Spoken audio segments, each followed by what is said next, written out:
Good morning बच्चों, मैं हूं अमित तिवारी और आप देख रहे हैं अपना YouTube channel focus on physics. तो बच्चों आज हम लोग स्टार्ट करने वाले हैं लेक्चर नंबर 2, क्रैश कोर्स का लेक्चर नंबर 2, जिसमें हम लोग पढ़ने वाले हैं Coulomb's law. Coulomb's law of electrostatic. Electrostatic के लिए कूलम्ब्स लॉ पढ़ने वाले हैं हम लोग। देखिए एक्चुअली क्या है कि Coulomb's law Newton's law of gravitation पर बेस्ड था। न्यूटन साहब का कहना था कि इस पूरे यूनिवर्स का हर दो ऑब्जेक्ट एक दूसरे को अपनी तरफ अट्रैक्ट करने की कोशिश कर रहा है। बस इसी को बेस मान करके कूलम्ब साहब ने अपना लॉ दिया। इनका कहना था कि जब दो ऑब्जेक्ट एक दूसरे को अपनी तरफ खींच सकती है, वो दोनों ऑब्जेक्ट हेवी ऑब्जेक्ट है, फिर भी वो दोनों एक दूसरे को अपनी तरफ खींच सकते हैं, तो दो छोटे छोटे चार्ज्ड बॉडी भी एक दूसरे पर फोर्सेस अप्लाई कर रहे होंगे। फिर इन्होंने एक्सपेरिमेंट अपना शुरू किया और फाइनली 1785 में इन्होंने एक्सपेरिमेंटली वेरीफाई कर दिया कि दो चार्ज बॉडी के बीच में भी अट्रैक्टिव और रिपल्सिव फोर्स यानी कि एक फोर्सेज अप्लाई होते हैं जिसको इलेक्ट्रोस्टैटिक फोर्स कहा जाता है। तो इनका कहना था कि सपोज कीजिए कि दो चार्ज बॉडी हमारे पास हैं, एक का चार्ज Q1 तथा दूसरे का चार्ज मान लिया गया Q2। दोनों को सेंटर से मिला दिया गया, एक लाइन ड्रॉ कर दिया गया। इस सेंटर से जो दूरी थी, जो डिस्टेंस था उसको R मान लिया गया, स्मॉल r। तो बॉडी A के द्वारा बॉडी B पर फोर्सेज अप्लाई हो रहे हैं और बॉडी B के द्वारा बॉडी A पर भी फोर्स अप्लाई हो रहा है। तो इन दोनों के बीच में कौन सा फोर्स लग रहा है? इलेक्ट्रोस्टैटिक फोर्स लग रहा है। जब ये पॉजिटिव और ये पॉजिटिव हो या फिर ये निगेटिव और ये निगेटिव हो तो दोनों के बीच में रिपल्सिव फोर्स लगेगा। जबकि ये पॉजिटिव ये निगेटिव या फिर ये निगेटिव हो और ये पॉजिटिव हो तो उस कंडीशन में अट्रैक्टिव फोर्स लगेंगे उनके बीच में। तो कूलम्ब साहब का कहना था कि जो इलेक्ट्रोस्टैटिक फोर्स होंगे इन दोनों के बीच में वो डायरेक्टली प्रोपोर्शनल होगा product of their charges. I mean the electrostatic force between these two charged particles is directly proportional to the product of their charges, and electrostatic force is inversely proportional to the distance, inversely proportional to the square of distance between them.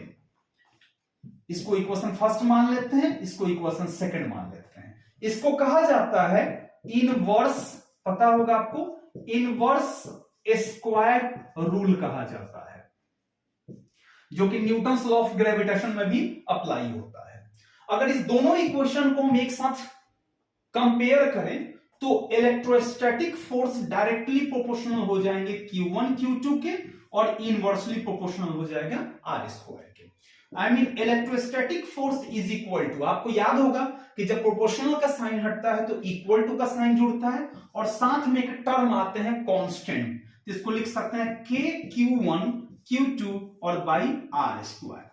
यहां पर जो K है इसको हम लोग कहते हैं electrostatic constant, इसको इलेक्ट्रोस्टैटिक कांस्टेंट कहा जाता है और इसका जो वैल्यू होता है वो है 9 × 10⁹ Newton metre square per coulomb square. और ये डिपेंड करता है नेचर ऑफ मटेरियल मीडियम पर। डिपेंड करेगा किस पर? नेचर ऑफ मटेरियल मीडियम पर डिपेंड करता है। आई मीन वाटर के लिए इसका वैल्यू कुछ और होगा, ठीक है ना, फिर किसी अदर मीडियम के लिए कुछ और होगा, लेकिन जनरली एयर और वैक्यूम के लिए, एयर और वैक्यूम यानी कि फ्री स्पेस जिसको नाम दिया जाता है, उसका वैल्यू होता है 9 × 10⁹ Newton metre square per coulomb square.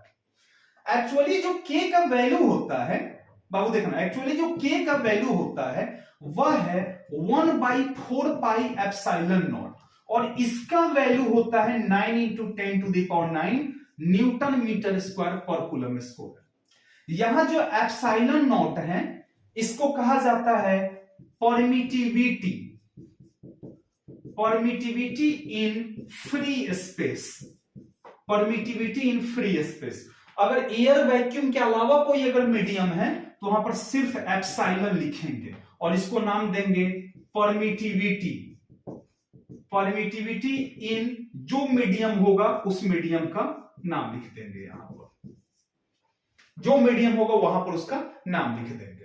Epsilon not का जो वैल्यू होता है किसमें, फ्री स्पेस में, वो होता है 8.85 into 10 to the power -12 coulomb square per newton per metre square. और इसका जो डायमेंशनल फॉर्मूला होगा, डायमेंशनल फॉर्मूला होगा वो होगा m-1 l-3 T4 और A2, ये डायमेंशनल फॉर्मूला हो जाएंगे इसके। क्लियर हुआ? K का 1/4 पाई एप्सिलॉन नॉट, और इसको क्या कहते हैं, इलेक्ट्रोस्टैटिक कांस्टेंट कहा जाता है। जनरली एयर और वैक्यूम के लिए हम 9 into 10 to the power 9 newton metre square per coulomb square value लेते हैं। किसका, K का वैल्यू लेते हैं, किसके लिए, एयर या वैक्यूम के लिए। यहां पे मैंने लिख भी दिया है कि नेचर ऑफ मटेरियल मीडियम पर डिपेंड करता है, यानी कि किस मीडियम में हम निकाल रहे हैं, यानी कि चार्ज पार्टिकल को किस मीडियम में रखा गया है, डिपेंड उस पर भी करता है कि K का वैल्यू क्या होगा। आई मीन वैक्यूम के अलावा कहीं दूसरे जगह पर इस दोनों चार्ज बॉडी को रखा जाए तो K का वैल्यू वहां पर वेरी करेगा, चेंज होना शुरू हो जाएगा। देखिए बच्चों, जब हम एप्सिलॉन को एप्सिलॉन नॉट से डिवाइड कर देंगे तो इसको डिनोट किया जाता है एक लेटर से, इसको कप्पा कहते हैं, कप्पा, ठीक है ना, क्या कहेंगे, कप्पा कहेंगे। और इसको कहा जाता है डाई इलेक्ट्रिक कांस्टेंट, इसका नाम होता है डाई इलेक्ट्रिक कांस्टेंट, या दूसरा नाम होगा इसका रिलेटिव परमिटिविटी, रिलेटिव परमिटिविटी कहेंगे। ये दोनों को, एप्सिलॉन क्या है कि एप्सिलॉन क्या है, परमिटिविटी इन अदर मीडियम, और एप्सिलॉन नॉट क्या है, परमिटिविटी इन फ्री स्पेस। जब दोनों का रेशियो निकाल देंगे तब उसको हम डाइलेक्ट्रिक कांस्टेंट कहेंगे, या दूसरा नाम देंगे रिलेटिव परमिटिविटी। ठीक है, चले नेक्स्ट हम लोग देखते हैं, हम लोग मिटाएं से हम देखते हैं बच्चों नेक्स्ट, सुपरपोजिशन ऑफ चार्जेज। पहले इसका डेफिनेशन क्लियर कर ले। सिंपली इसको लिख सकते हैं कि the net force on a single charged body is the vector sum of all forces of all charged particles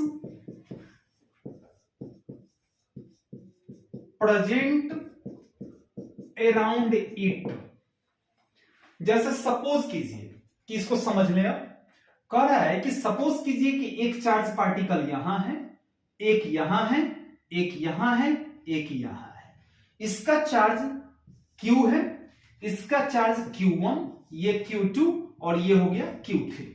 अब इस Q1 के द्वारा Q पर एक फोर्स लगेगा जिसको F1 नाम हमने दे दिया, फिर Q2 के द्वारा Q पर फोर्स लगा, ये F2 नाम हो गया, और Q3 के द्वारा Q पर फोर्स लगा, इसको हमने F3 नाम दे दिया। तो प्रिंसिपल ऑफ सुपरपोजिशन कहता है कि the net force on a single charged body, F net निकालना हो तो सारे फोर्स के वेक्टर सम निकालने होंगे, प्लस F3 और प्लस इसमें जितना हो, F1, F2, F3। ठीक है ना, यही था प्रिंसिपल ऑफ सुपरपोजिशन के अनुसार से। The net force on a single charged body is vector sum of all forces of all charged particles present around it। इसके आसपास जितने चार्ज पार्टिकल होंगे सबके फोर्स का वेक्टर सम निकाल दिया जाए तो सिंगल बॉडी का निकल जाएगा। एक बात याद रखिएगा, इसके बीच जो फोर्स लग रहा है वो किसी दूसरे पार्टिकल का आ जाने से इस दोनों के बीच का फोर्स क्या होता है, अफेक्टेड नहीं होता है। यानी कि इसको नोट में लिखा जा सकता है कि the force between two charged particle is not affected by the presence of other charged particle, affect नहीं होता है। यह प्रिंसिपल ऑफ सुपरपोजिशन था। नेक्स्ट देखते हैं बाबू हम लोग लिमिटेशंस ऑफ कूलम्स लॉ। मतलब कूलम्स लॉ कहां तक काम करता है, कहां नहीं काम करता है। देखिए तो पहले थोड़ा सा एक फिगर बना ले। एक चार्ज बॉडी है, ये दूसरा चार्ज बॉडी है। इसके चार्ज को हमने Q1 नाम दिया, इसके चार्ज को हमने Q2 नाम दिया। दोनों को बीच से मिला दिया गया और इसको R नाम दे दिया गया। ठीक है ना, ये बॉडी A है और बॉडी B है। तो पहला कंडीशन है कि R must be greater than 10 to the power minus 15 metre. यानी कि दोनों चार्ज बॉडी के बीच का जो डिस्टेंस है that will be greater than 10 to the power minus 15 metre. Because किसके कम पर 10 to the power minus 15 metre से लेस अगर डिस्टेंस रख देंगे तो न्यूक्लियर फोर्स काम करने लग जाएंगे, वहां पर इलेक्ट्रोस्टैटिक फोर्स काम नहीं करेंगे। नंबर 2 में आते हैं कि this two charged body must be point charge. ये पॉइंट चार्जेस होने चाहिए दोनों बॉडी। पॉइंट चार्ज क्या होता है कि जब दो बॉडी का एक्सटेंशन उसके सेपरेटेड डिस्टेंस से काफी कम हो तो दोनों बॉडी को पॉइंट बॉडी कह सकते हैं, पॉइंट चार्ज्ड बॉडी कहा जा सकता है। तो दोनों क्या होना चाहिए, पॉइंट चार्ज होना चाहिए। थर्ड और इंपॉर्टेंट सबसे कि दोनों में से कोई एक बॉडी रेस्ट में होना चाहिए। यानी कि बॉडी ए यहां लिख दिए, यहां बॉडी बी लिख दिए। अगर बॉडी ए रेस्ट में है और बॉडी बी रेस्ट में है तो वहां पर इलेक्ट्रोस्टैटिक फोर्स काम करेगा। फिर बॉडी ए आपका मोशन में है और बॉडी बी रेस्ट में है तो यहां पर भी काम करेगा। बॉडी ए रेस्ट में है और ये मोशन में है तो यहां पर भी इलेक्ट्रोस्टैटिक फोर्स काम करेगा। लेकिन अगर दोनों मोशन में है, ये भी मोशन में हो और ये भी मोशन में हो तो वहां पर इलेक्ट्रोस्टैटिक फोर्स काम नहीं करेगा। यानी कि कूलम्स लॉ के लिए दोनों में से किसी एक बॉडी का रेस्ट में होना बहुत जरूरी है। तो ये लिमिटेशंस थे इनके। एक चीज और देखिए कि अगर Q1 का वैल्यू 1 हो जाए, 1 यूनिट हो जाए, Q2 का वैल्यू 1 यूनिट हो जाए, डिस्टेंस अगर 1 मीटर हो जाए तो जो फोर्स होंगे वो कितना होगा। तो K Q1 Q2 और Y कितना होता है R²। Q1 1 और ये भी 1 तक खत्म। तो फोर्स किसके बराबर हो जाएगा, K के बराबर हो जाएगा। यानी कि वैल्यू हो जाएगा 9 × 10⁻⁹ न्यूटन। तो इस तरह से लिमिटेशन भी हो गए, ये भी पता हो गया और प्रिंसिपल ऑफ सुपरपोजिशन भी हो गया। अब पढ़ते हैं हम लोग इलेक्ट्रिक फील्ड के बारे में। मिटाएं इसे हम। Good, thank you. नेक्स्ट देखा जाए इलेक्ट्रिक फील्ड के बारे में। इलेक्ट्रिक फील्ड को तो जनरली इलेक्ट्रिक फील्ड को डिफाइन किया जाता है कि एन एरिया और reason in which electrostatic force is influenced, an area or region covered by a charged particle in which electrostatic force is influenced। यानी कि इसको लिख सकते हैं हम लोग कि an area or region covered by a charged particle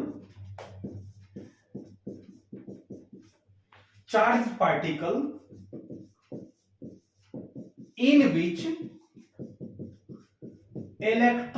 electrostatic force is influenced is called electric field। अब देखिए क्या है, सपोज हमारे पास एक प्लस क्यू सोर्स चार्ज है।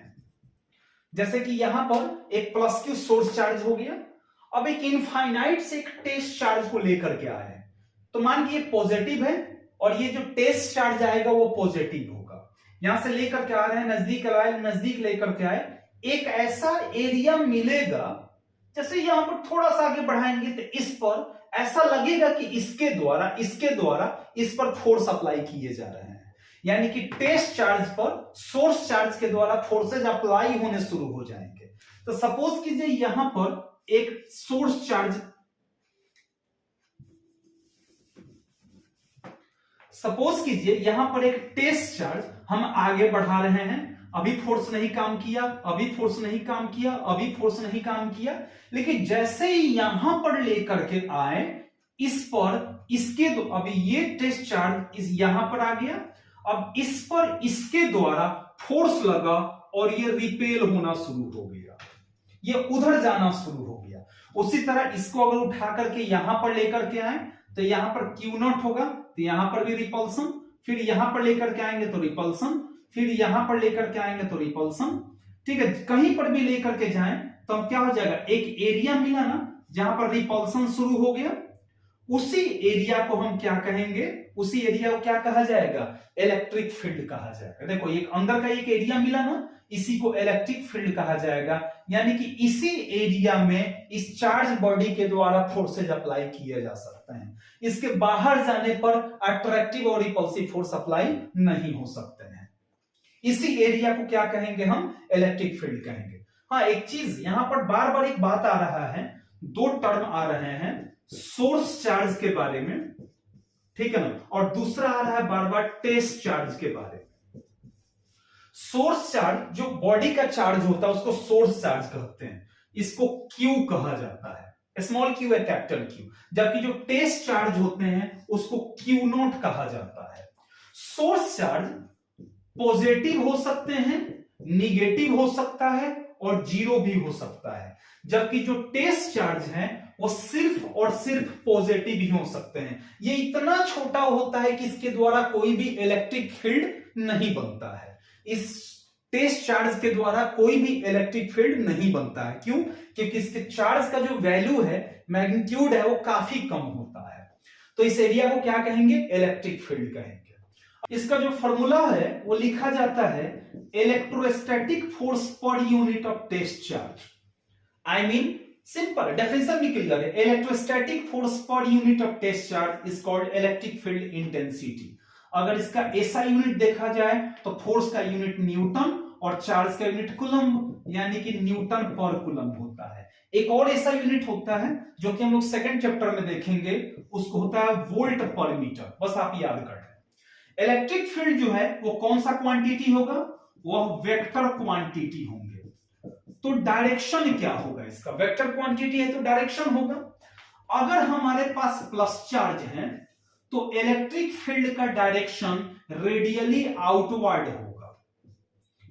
सिंपल समझो कि यहां पर हम टेस्ट चार्ज लेकर के आए ना, पॉजिटिव चार्ज था, टेस्ट चार्ज लेकर के आए हैं तो किधर रिपल्सन हो रहा था, यानी कि बाहर की तरफ हो रहा था, तो ये आउटवर्ड हो गया। इसको लिख सकते हैं हम लोग रेडियली आउटवर्ड, ये रेडियली आउटवर्ड हो गया।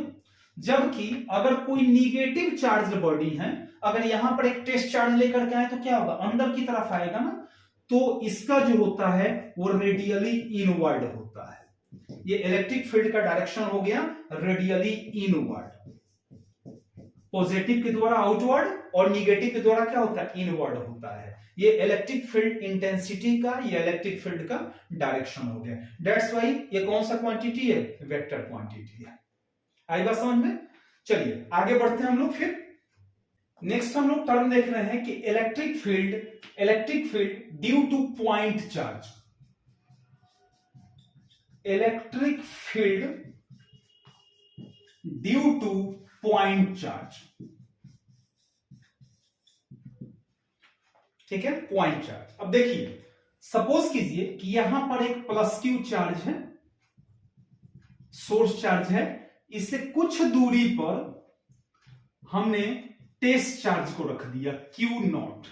अगर ये चार्ज का ये एरिया है तो इस पर रिपल्सन होगा और ये टेस्ट चार्ज पर जो फोर्स लगेगा इलेक्ट्रोस्टैटिक फोर्स वो बाहर की तरफ होगा। और पॉजिटिव चार्ज के द्वारा इलेक्ट्रिक फील्ड का जो डायरेक्शन होता है वो फोर्स के डायरेक्शन में होता है, जबकि निगेटिव चार्ज के द्वारा फोर्स के अपोजिट होते हैं। अब देखिए तो इलेक्ट्रोस्टैटिक फोर्स जो है इधर की तरफ है, तो यहां पर इलेक्ट्रिक फील्ड भी इधर की तरफ होगा, बाहर की तरफ अप्लाई होंगे। अब मान लिया गया कि दोनों के बीच का जो डिस्टेंस था उसको r मान लिया गया। अगर हम इलेक्ट्रोस्टैटिक फोर्स निकाल लें कहां पर, यहां पर, तो लिख सकते हैं k q1 इंटू q2 और by R square. Electric field का फॉर्मूला होता है कि force by charge nought. Force का वैल्यू रखिए k q into Q nought by R square और इंटू पहले से क्यू नॉट था एक। अब ये क्यू नॉट से क्यू नॉट कैंसिल, तो हमारे पास बच गया क्या, के क्यू बाई आर स्क्वायर। यानी कि इलेक्ट्रिक फील्ड का फॉर्मूला आ गया, इलेक्ट्रिक फील्ड इंटेंसिटी कहो या इलेक्ट्रिक फील्ड कहो, क्या फॉर्मूला आ गया, के क्यू बाई आर स्क्वायर। ठीक है ना, आप देख रहे हैं यहां पर क्यू नॉट नहीं है, जबकि इलेक्ट्रोस्टैटिक फोर्स में क्यू नॉट था।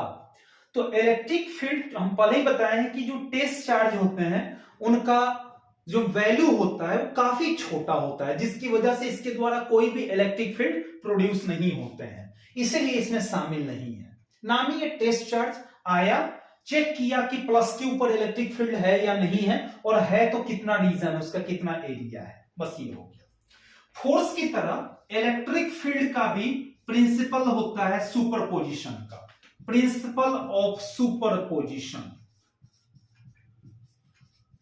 Of electric field. Electric field का प्रिंसिपल ऑफ सुपरपोजिशन होता है। इसमें भी सेम कि माना कि यहां पर एक बॉडी है, एक चार्ज बॉडी यहां, एक यहां रख दिए, दोनों को हमने लाइन से मिला दिया, इसको भी मिला दिया, इसको भी हमने मिला दिया, ये हो गया E1, इसको मान लिया हमने E2, ये हो गया आपका E3 और ये सिंगल पॉइंट हो गया। सपोज कीजिए यहां पर Q है, यहां पर Q1 है, यहां पर Q2 है, यहां पर Q3 है।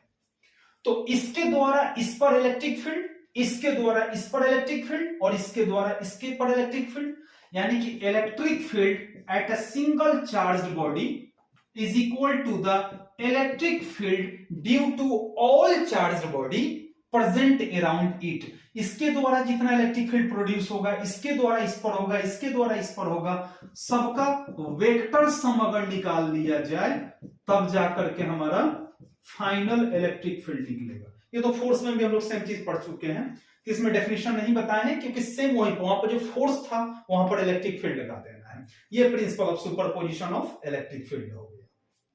नेक्स्ट देखते हैं बाबू electric field lines. Electric field lines देखिए पहले डिफाइन कर लें इसको सिंपली कहा जाता है an imaginary curve along which a test charge would tend to move and they are free to do so। वैसा करने के लिए स्वतंत्र होते हैं। माना कि बच्चों कि यहां पर एक हमने सोर्स चार्ज रख दिया प्लस Q। अब यहां पर हम टेस्ट चार्ज को लेकर के आए, यहां पर भी लेकर के आए और यहां पर भी लेकर के आए। अब यहां पर टेस्ट चार्ज है Q नॉट, इनका रिपल्सन होने वाला है, यहां पर भी रिपल्सन होने वाला है, यहां पर भी रिपल्सन होगा और यहां पर भी रिपल्सन ही होगा। क्यों? क्योंकि टेस्ट चार्ज जो होते हैं वो हमेशा पॉजिटिव होते हैं और पॉजिटिव के बीच में क्या होता है, रिपल्सन होता है। तो आखिर इसके द्वारा जो इस पर फोर्स अप्लाई किया गया उनका एक लाइन सोचा गया, अपने मन में एक लाइन सोचा गया कि आखिर एक लाइन होगा ना जिस लाइन के थ्रू ये फोर्स इस पे आप लगाए जा रहे हैं, उसी इमेजिनरी लाइन को क्या नाम दिया गया, इलेक्ट्रिक फील्ड लाइंस बोला गया। ये लाइन दिखता नहीं है, मान के जैसे कि हम एक बॉल फेंक रहे हैं, सामने वाला उस बॉल को कैच कर लिया तो हमारे बॉल के फेंकने और उसके द्वारा कैच करने के बीच में बॉल के जाने का एक लाइन बना ना, एक रास्ता बना, हम इमेजिन कर सकते हैं कि वो किस रास्ते से हो करके गया, लेकिन उस रास्ते को हम देख नहीं सकते हैं। सिमिलरली इलेक्ट्रिक फील्ड लाइन उसी टाइप का है। रिपल्सन हो रहा है, फोर्स लग रहा है, लाइन भी है, बट हम देख नहीं सकते, वो इमेजिन किया हुआ लाइन है, इसको इलेक्ट्रिक फील्ड लाइंस कहेंगे। अगर वही माइनस क्यू चार्ज रहता तो यहां पर क्यू नॉट लाते, यहां पर क्यू नॉट लाते, यहां पर क्यू नॉट लाते और यहां पर क्यू नॉट लाते, तो इनका क्या होता, अट्रैक्शन होता इधर की तरफ, ये भी अट्रैक्ट होते इधर की तरफ, ये भी अट्रैक्ट होते और ये भी अट्रैक्ट होते।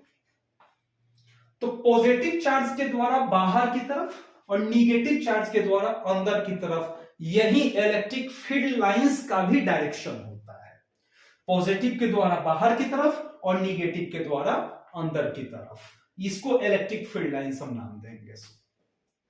देखिए इलेक्ट्रिक फील्ड लाइंस का प्रॉपर्टी देख रहे हैं हम लोग, देखने चल रहे हैं properties of electric field lines.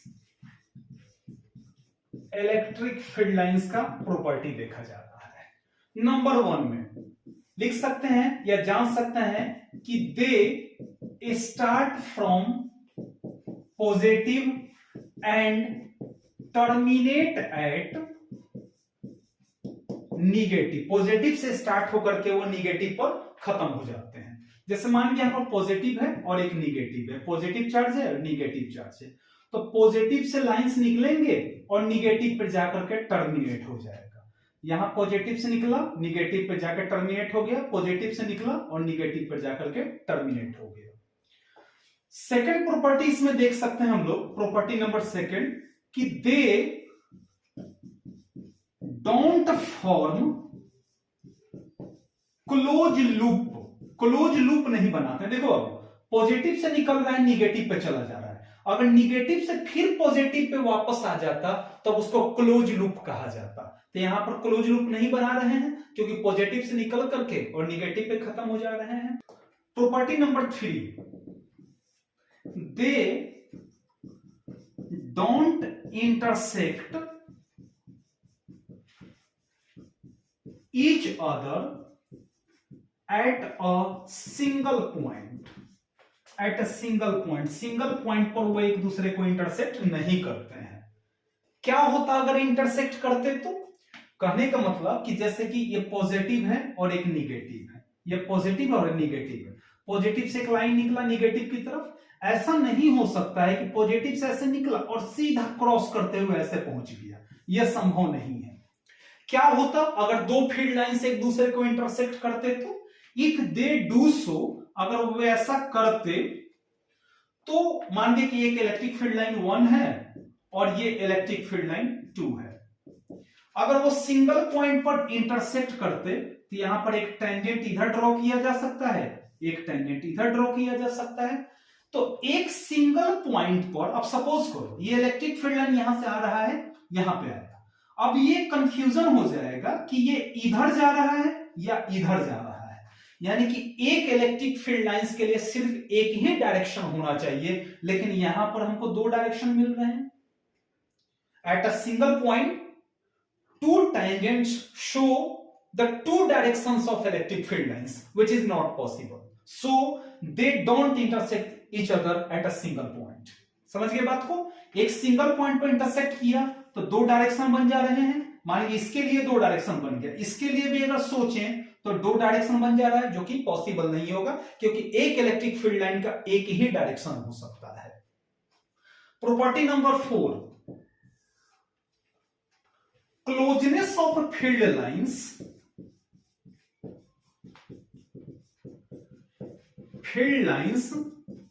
show the intensity of electric field, यानी कि स्ट्रेंथ बताता है। फॉर एग्जांपल कि अगर यहां से एक ऐसे फील्ड लाइन निकले, एक ऐसे निकला, एक ऐसे निकल रहा है, एक ऐसे निकल रहा है, एक एरिया यहां पे काट लिया गया, एक यहां पे काट लिया, आपने मान लीजिए इस पॉइंट को ए नाम दे दिया, एक पॉइंट बी नाम दे दिया, तो जहां पर क्लोज ज्यादा होंगे यानी कि electric field at A will be greater than electric field at B. A के कंपेयर में बी पर क्या होंगे, इलेक्ट्रिक फील्ड लाइंस कम होंगे। यानी कि जहां जितना ज्यादा क्लोज होगा वहां उतना ज्यादा ही फील्ड होगा। यहां पर सबसे ज्यादा, उससे कम, उससे कम, उससे कम, और इनफाइनाइट पे जाकर के कितना हो जाएगा, जीरो हो जाएगा। इनफाइनाइट पे खत्म हो जाएगी ये, क्योंकि धीरे धीरे कम होता होता होता लास्ट में जाकर क्या हो जाएगा, जीरो हो जाएगा। चलिए देखते हैं directions of electric field line.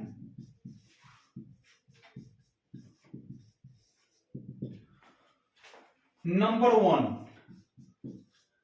Due to positive charge. ये तो पता है आपको, ड्यू टू पॉजिटिव चार्ज क्या होंगे। जैसे कि माना कि यहां पर एक पॉजिटिव चार्ज है,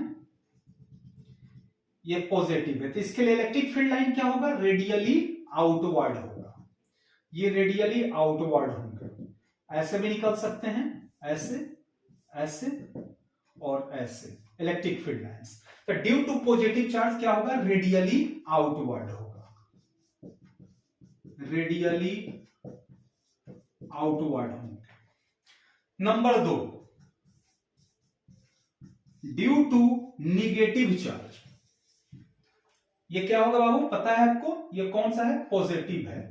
अब निगेटिव के द्वारा क्या होगा, ड्यू टू निगेटिव चार्ज क्या होगा, ये इनवर्ड होंगे, रेडियली इनवर्ड होगा। जितना लाइन आप खींचें सब के सब आप इनवर्ड बनाएंगे, ये रेडियली इनवर्ड हो गया। नंबर 3,